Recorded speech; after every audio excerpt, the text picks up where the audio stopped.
Yo, what's going on, guys? Today we are going to be talking about episode 6 of the Wheel of Time. This episode was pretty good. I have it a little bit lower on my list just because of a few factors. All in all, I've been super happy with the show and everything so far. I think a lot of them have been very different from sort of the books, but at the end of the episode we sort of get back to a place where it's okay, I recognize this from the books, except something a little bit different happens at the ending, but we'll get into that later. Be sure to like and subscribe. It helps me out a ton, guys, and comment below of what you thought of the episode. I really liked it. I can't wait to hear from you guys and your thoughts on it. Now let's get into this deep dive. I thought the opening was super sweet with Swan and her father and just the relationship together, and sort of him with his missing a hand and her using the power to be able to help him out and stuff like that. And he then warns, which I didn't really recognize in the first watch through, is he warns that people could be watching and all that sort of stuff, and they don't like people who channel where they're from, and it could be dangerous potentially for Swan. And she's like, no, I'm fine. And he talks about this incident in the village and stuff like that, and it's no, it's okay. And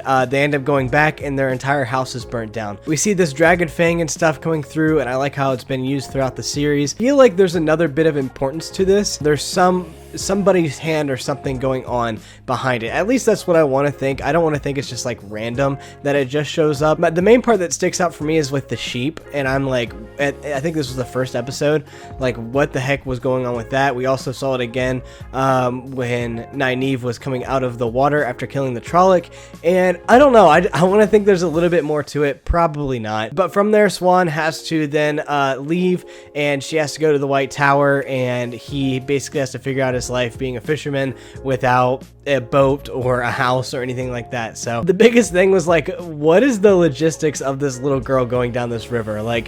It's got to be 1,000 miles to get all the way to Tar Valon from where she is. So I don't really know the logistics of that, but and why her father would let her do that. But I think we're just supposed to be caught up in the emotional sort of moment. But a lot of times in this episode, there become sort of plot holes and logistical things that begin to break down and break apart because of the storytelling, and also outside of production control, which we'll get to that later. Then we sort of go over to see the Amerlin seat and just how important she is. It's Swan all grown up, and I thought it was really weird the way that Rosamund Pike acted here with Moraine. And I watched Daniel's video on this, and I totally agreed while I was watching it, was that they show a lot of expression, and I'm aren't the Aes Sedai supposed to be stone cold? And I haven't read the series a lot like a lot of people have, but I was maybe when they're around each other it's not that way, and I'm no, I think it is, right? I was trying to excuse that Aes Sedai can be more facially expressive. Is that the right way to put that? They can be more expressive around each other, but even that doesn't make sense because all the political intrigue that's going on in the tower. But I tried to excuse it as they're a little bit more transparent with each other, but when it comes to outside people, they're not as transparent. I don't know. That's kind of how I'm thinking of it right now. That was the only thing that really bothered me, was they were super especially Leandra, and her face was just telling the entire time. And I was Aes Sedai are supposed to be a calmness over them, right? It's it's not supposed to look like that. But anyway, I guess I can excuse it for the time being. It bugged me a little bit, but not too much. I love the way Logain was trying to basically bait her in here, and also brought up a lot of really good points of the White Tower maybe doesn't have as much power as it did 100 years ago, right? People still fear the Amerlin seat and all these things going on, but not as much as they did 100 years ago. He was able to get a whole army behind himself, and he was saying this to get at Swan, but I think there was truth to this, so it's very interesting, and the political intrigue we'll see later on with the White Tower. But yeah, we end up seeing even though Moraine is a little bit more visually telling with her facial expressions than I would have liked, we do end up seeing why they're avoiding eye contact, why Swan was sort of avoiding eye contact with her, and just it seemed all around a lot of visual expression of the faces, but it's okay. I also want to say, every time I do a rewatch of the show, I love it. I like it even more. I don't know what it is. I think I go in with a certain expectation because Brandon said episode 6 was his favorite. I don't know if he was misremembering or not, or this actually is his favorite. It's actually one of my least favorite for me, but it could just be we're bringing a lot of big world stuff in early on into the show, because they did that in book 4 when the world world started getting bigger. It sort of got more political later on in the series, and that's when Wheel of Time became like into its own thing, right? And those earlier books didn't really bring that on early on, and they're doing it here, and they're bringing it to the forefront.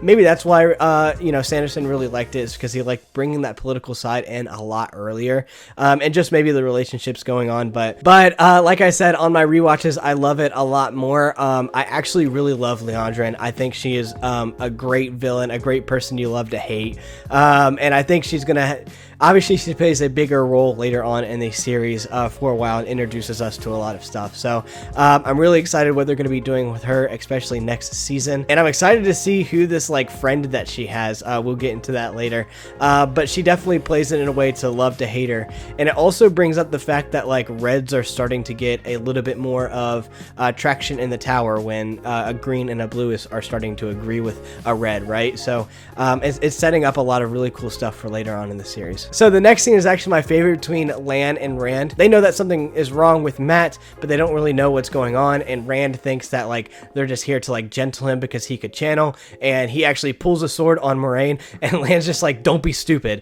And then he goes, and then Lan like takes him down. That was my favorite part, was when Lan took down Rand.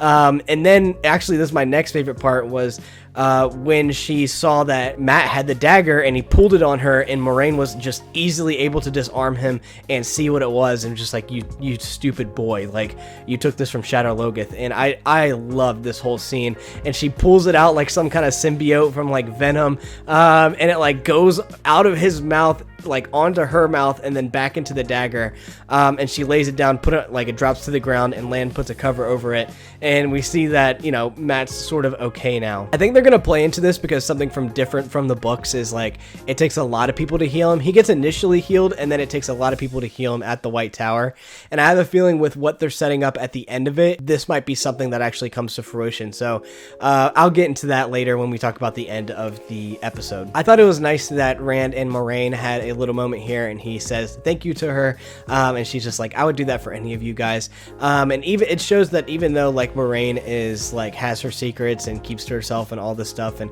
isn't up front, she does care for them, and kind of just showing that in little ways. And we get a moment right after that where Nynaeve comes in and is like, of course it's you, and then she's just like, back home you're called the wisdom, like try using it because your friend would have died if I didn't come here. And then it's like, oh my gosh, I love that whole part. Just like, gonna have to humble Nynaeve for a little bit, but she's always gonna be herself, right? But I just love moments like that. Moraine goes and meets up with Perrin and Egwene, and Egwene actually tells Moraine about Perrin's sort of like golden eyes and his like power sort of that's going on, and she's like, don't tell anybody about this, and it makes Egwene think that Perrin is the Dragon Reborn, and Moraine is obviously not very forward with what she's saying, and she's just like, the Dragon Reborn could come back in many different sort of powers and ways, because actually legit, like, she probably doesn't know either, and it's like, it's best to just keep him away, and we know in the books why you want to keep him away, but it also just sets up another, like, could he be the dragon, right? But I like how they're doing that. I like how they're keeping it very ambiguous about who the dragon is, right? Even though I hope they keep it the same, because they keep mentioning things that might lead us differently, but we'll talk about that in a minute. Then we get to sort of, I think, the most controversial part of the episode. Not really controversial, just like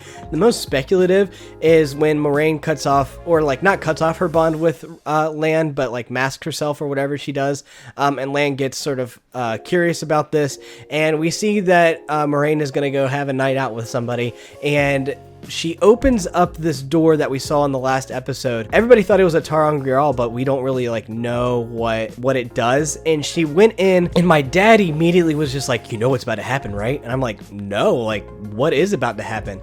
And she starts weaving, and she goes into the pathway, and he was like, you know what's about to happen, and I'm like, this is not in the books. This is not a thing we've seen. What do you mean? And she goes in, and then we see her with Swan, and I'm like, what happened? And then he's like, it's the dream world, don't you know?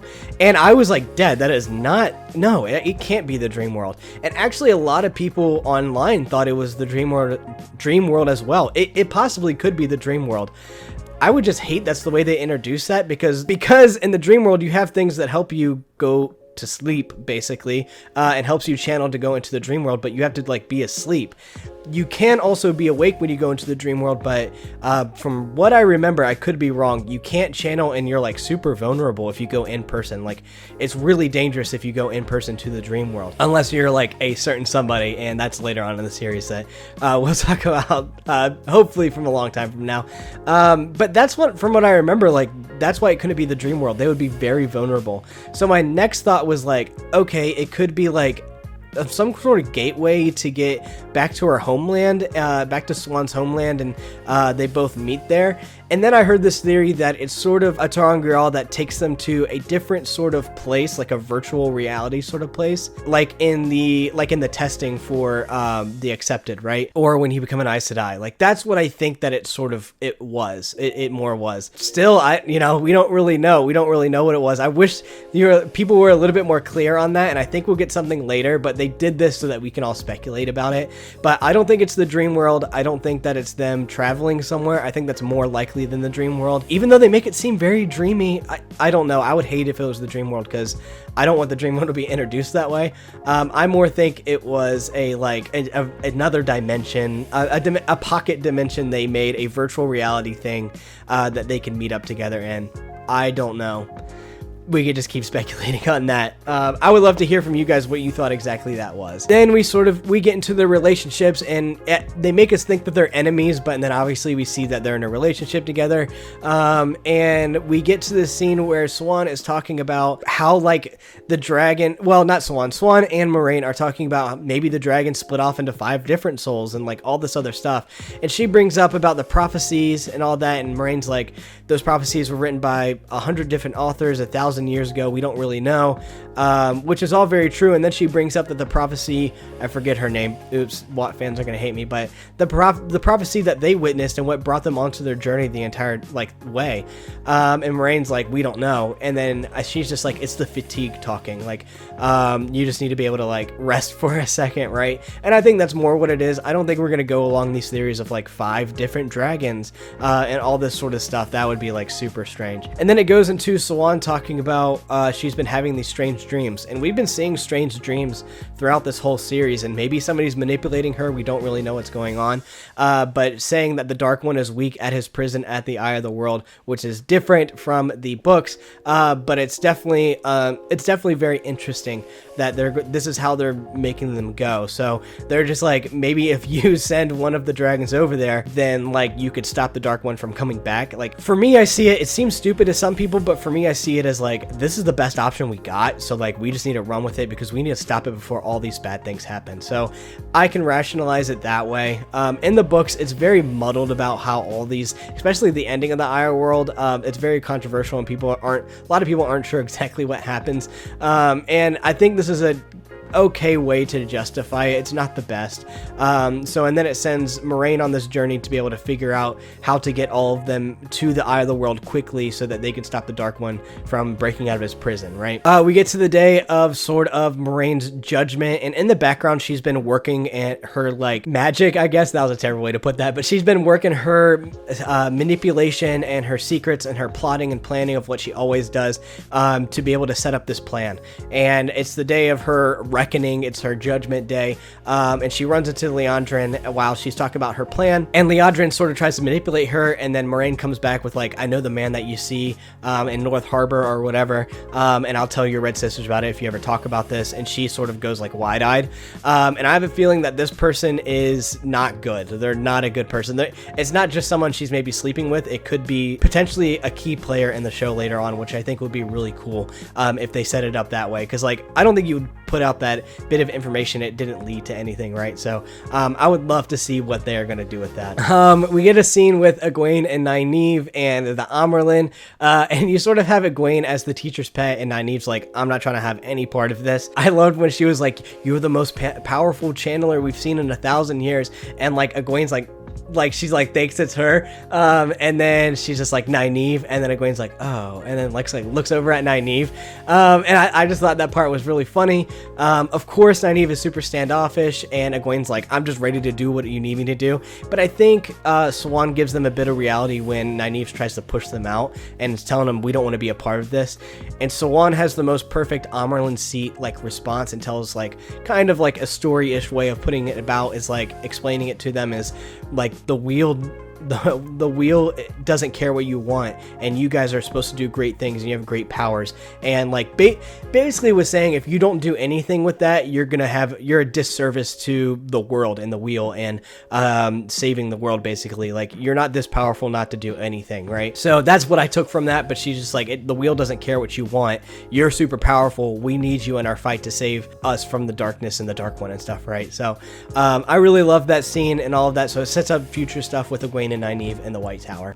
It comes to Moraine's like reckoning day, and she is basically sent into exile, which is like, I love the political stuff that's all going on, because even though Liandrin sort of set up her to get in trouble so that Siuan doesn't show favor to the Blue Aja, it actually works out in Moraine and Siuan's benefit, because they are obviously together and they're able to like plan, and sending Moraine into exile so then she can actually go on her mission. So even though it's like all this back and forth political stuff, Moraine and Siuan are able to put things back in their favor to be able to execute the plan that they need to with the Dragon Reborn, because they're the only two ones that know, like they mentioned before, they're the only two ones trying to look for the dragon. And I just love how all that worked out. I like how the Oath Rod was sort of used here. It was really cool to just see how the Oath Rod worked. I didn't really have a problem with it. My only thing was, like, in the books, Moraine in New Spring talks about how the oaths for her felt really tight, like physically on her, like around her, and I always envisioned that, how they did the shielding for Loghain, and I was like hoping the Oath Rod would do something like that, even if it was like some threads across like her face and her arms, and then they like tighten on her. I don't know, I thought that would be a really cool touch, because that was something that Moraine mentions when she goes under the Oath Rod, that the binding is like always feels tight on her skin. But you know, that's a detail that it doesn't really matter long term for the story, so I get why they didn't do that, but I thought it would have been cool. So we get into near the end of it here, and she is sent to exile. Everybody turns their back toward her, and she gets to the Waygate that's outside of the city, a little bit beyond. You can still see Dragonmount in the background, and she meets up with Loyal, who is probably going to help them throughout the ways, and he has Perrin and Egwene, and they come up behind him, and then basically all the Emond's Field 5 all come back together, and they made up with each other. And I love like the sort of meeting up of friends where it's just like, Matt's just like, you look like shit, and then Perrin is like, at least I didn't steal an evil dagger or something like that, and we have a moment between Rand and Egwene, and it's just a really, really nice moment. And this is the part where it's like, this is from the books, we're back to the books, right? We took a lot of different turns along the way, but we're back at the books, and that's why the moment when they all went in and Matt wasn't with them, it felt really odd. And I think it was because that, if you know about like the news and stuff, this was probably Barney Harris's last performance. Yeah, so like we might not see him in the next two, we probably won't see him in the next two episodes. I'll be surprised if we did, unless the last shooting day was that scene, and he filmed everything else except that last little bit. I don't really know how it went down or when he left, but it's really unfortunate that he did. He was a great Matt. He's like sort of, I hope that he's doing well. Yeah, because I really liked him as Matt, and he seems like a pretty decent guy. So I hope that Barney Harris is doing well. But this is probably the last time we'll see Matt, and it's really clunky and weird. The end of the episode was like the end of a CW episode for me, where they're like, oh, like, Matt, no, come back, Matt. You'd like that, and it's like, it was filmed and looked awkward and stuff. They did the best that they could with what they had, and I thought it was decent what they did, but it was like the end of a CW episode, I thought, and I didn't really like it all too much. But it was probably because they had to do reshoots and change how it went, because Barney Harris left, so it made things very hard on everybody else to try to fix the show and get it back to where it was. So I imagine I don't know if they filmed those sequences and they had Matt in them and they had to do reshoots for the last 2 episodes, or they were shooting it chronologically and they were on the last 2 episodes and then he wasn't there, and they probably had to scramble to change the writing so Matt wasn't there. That's what I think happened, because it doesn't look like it was on purpose. It looks super clunky, but it's really unfortunate to see Barney Harris go. This is probably the last time that we see him. Yeah, so that's sort of sucky, and that's the way that it was. And it sucked for as book fans, because you like finally get this moment where you're like, we're back in the books, and then like Matt's not there, and then it's like, we're not fully back in the books because now Matt's not with them, right? So it kind of sucks, but you know, hope that Barney Harris is doing okay. And now we're in the ways, so it's going to be really interesting, like what's going to be happening in the ways. I'm super excited about what they have to offer. Yeah, it's really cool. The ways, I joke, and like I was saying that the ways like look like like the experience of like I don't know. I don't want to be mean, but it was like a haunted house, I guess. I was gonna say like an old like Disney ride that like was trying to, I don't know, when you go in there and the lightning was going. I think they're gonna pull off the ways really good. I'm really excited to see what they're going to do. But my rating for this episode is going to be a 7.4. Still pretty good. I think it's the lowest rating I've given so far. Yeah, there's just some clunkiness with it. It didn't have any action, so, you know, I wasn't all that big a fan. I love the action that they've been doing, but it was a very good political intrigue episode, which is still fine.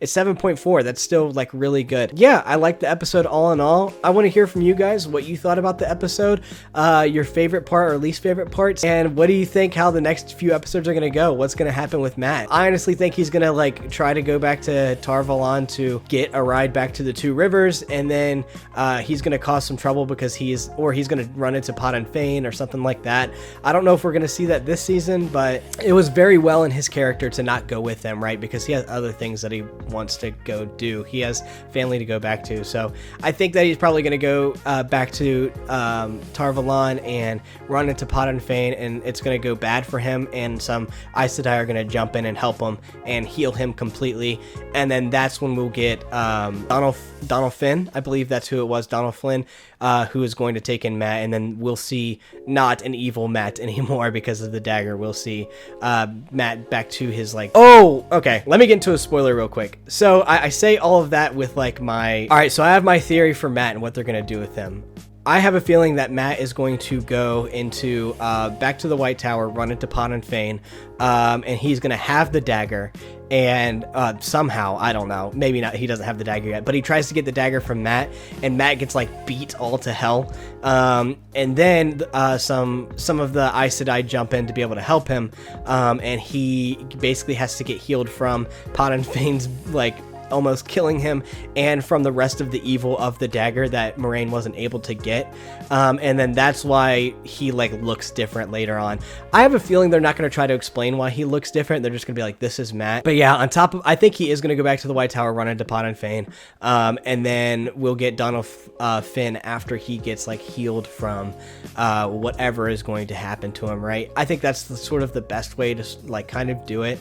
I don't think it's going to be as smooth as that, right? I think we're going to probably have Donald Finn at the White Tower instead of Barney Harris. I think this is the last time we'll see him. But you guys let me know what you thought of the episode. That was sort of my little tangent and little theory. I love to hear from you guys. And as always, I'll see you guys in the next video.